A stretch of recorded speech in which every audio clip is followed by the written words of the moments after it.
menawarkan diri untuk berkhidmat kepada tuan-tuan. Saya dah membulatkan tekad dan azam saya untuk balik dan berkhidmat di sini. Jadi Datuk Mukhlis kata, kalau rakyat kita ni daripada Barisan Nasional, dah UMNO, jadi senang kita nak buat kerja. Kerana saya ingat Mukhlis ni dia ada satu agenda yang besar untuk Negeri Kedah. Dia nak bawa negeri Kedah ni ke tahap negeri maju macam negeri lain. Kalau kita pergi melawat negeri lain, negeri Selangor, negeri Melaka, negeri Johor, mereka mencapai kemajuan yang jauh lebih tinggi daripada kita. Di sana ada banyak peluang pekerjaan, di sana ada banyak peluang untuk orang mudah cari makan dan sebagainya. Sebab itulah kalau kita tengok anak Kedah ni ramai bekerja di luar. Dia orang pergi Kuala Lumpur, pergi Johor, pergi sana, pergi sini. Mari di negeri lain tu peluang untuk mencari pendapatan tu lebih banyak daripada kita di negeri Kedah. Tapi tak boleh salah kita juga lah. Kita ni negeri sawah padi. Kita tak boleh nak buat kilang yang besar-besar kecuali di sebelah Kulim sana. Tetapi macam kita ni di Sungai Limau, serupa sawah padi, kita ada laut. Tapi kita ada potensi untuk dibangunkan dengan peluang-peluang ekonomi yang lain. Kalau kita ada pemimpin yang dapat merancang dengan baik, kita mungkin boleh mencari jalan bagaimana kita nak meningkatkan misalnya pendapatan para pesawah nelayan ni.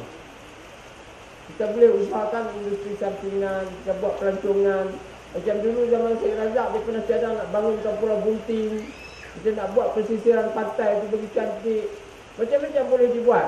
Tapi benda-benda itu terhenti sebentar kerana Kedah ditabir oleh PAS 2008 sampai 2013.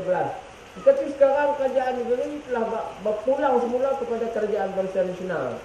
Dan dengan prinsipnya yang baru yang berhormat untuk Paduka Menteri, jadi perancangan untuk memajukan Kedah, khususnya Sungai Limau ni, boleh dimulakan sekarang.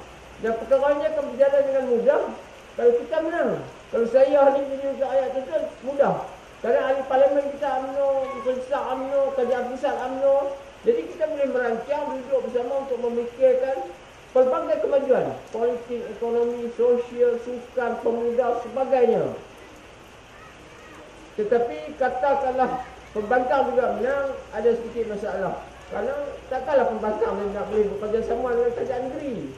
Dan kerajaan negeri pun tak akan bagi apa-apa peruntukan kepada pihak pembangkang ni. Jadi kalau kita ada masalah, daripada masalah kecil sampai masalah besar, di mana kita nak rujuk? Memang ada Datuk Men, ada lah di parlimen. Tapi kalau kita ada Dewan Undangan Negeri, kita ada juga di parlimen, lagi mudah.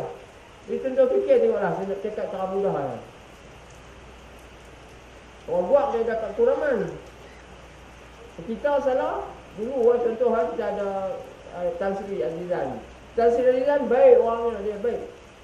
Tetapi baik-baik pun dia pembangkang, dia tak nak peruntukan. Kalau kita jumpa dia, dia minta maaf, saya tak nak peruntukan.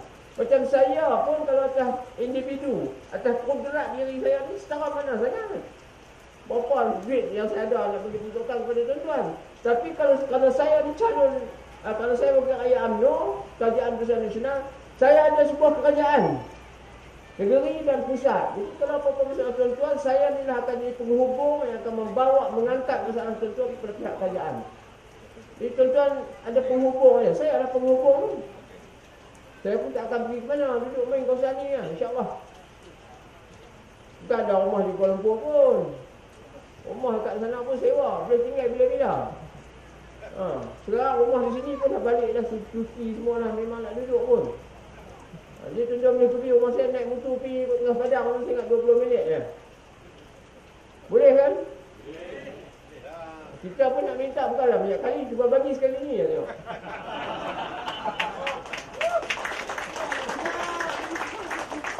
Tadi saya sebut, saya duk kira, tadi kita dah 6 orang lah yang gagal menembus Sungai Limau. Mula dulu Cikgu Razak, kalah dengan Ustaz Nizam lah. Lepas tu Saudara Bahadur, Ketua Pemuda, kalah. Datang si Allahyarham Tuan Haji Hizir alias bukan bendahari kita pun tak berjaya. Nombor 4-nya